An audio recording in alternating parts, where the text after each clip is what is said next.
Pernahkah kamu membayangkan bahwa banyak hal yang kita anggap modern hari ini, seperti universitas, rumah sakit, laboratorium, hingga jam mekanik, ternyata lahir dari peradaban Islam lebih dari 1000 tahun yang lalu?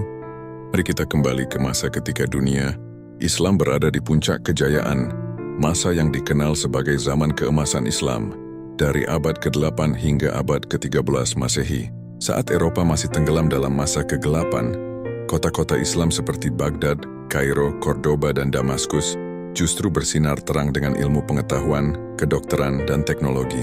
Di Baghdad, berdirilah sebuah lembaga luar biasa bernama Bait al-Hikmah, The House of Wisdom. Disinilah para ilmuwan Muslim menerjemahkan dan mengembangkan ilmu dari Yunani, Persia, India, dan Romawi. Tapi mereka tak berhenti di situ. Mereka menambah, memperbaiki, dan menciptakan teori baru yang menjadi dasar sains modern. Dari semangat itu lahirlah konsep universitas pertama di dunia. Bukan sekadar tempat belajar, tapi juga pusat riset, diskusi, dan eksperimen ilmiah. Salah satunya adalah Universitas Al-Qarawiyyin di Maroko. Didirikan pada tahun 859 oleh seorang wanita Muslim bernama Fatimah Al-Fihri.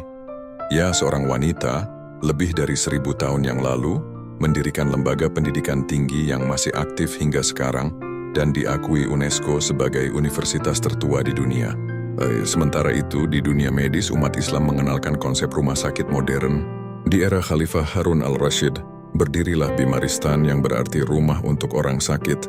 Bimaristan memiliki dokter ahli, ruang rawat terpisah, sistem catatan pasien, bahkan bagian pendidikan untuk calon dokter. Semua pengobatan diberikan gratis untuk semua kalangan, kaya atau miskin.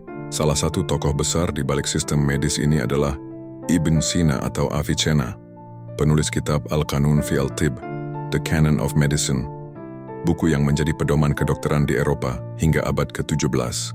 Bayangkan, pengetahuan dari dunia Islam menjadi fondasi ilmu kedokteran barat selama ratusan tahun.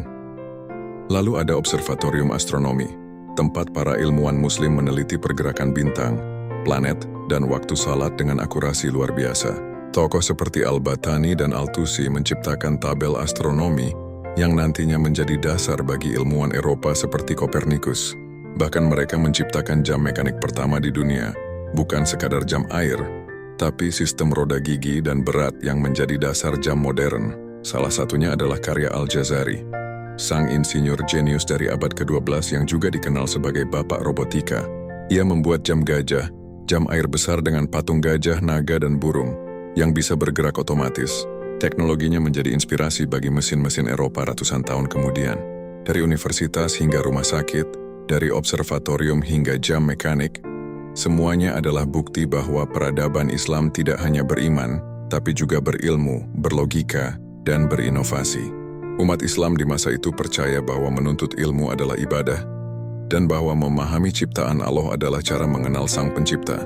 Itulah semangat yang menjadikan dunia Islam sebagai pusat sains global selama berabad-abad. Maka ketika kita melihat kampus, rumah sakit, atau jam tangan modern hari ini, ingatlah, akar dari semua itu pernah tumbuh di tangan para ilmuwan Muslim.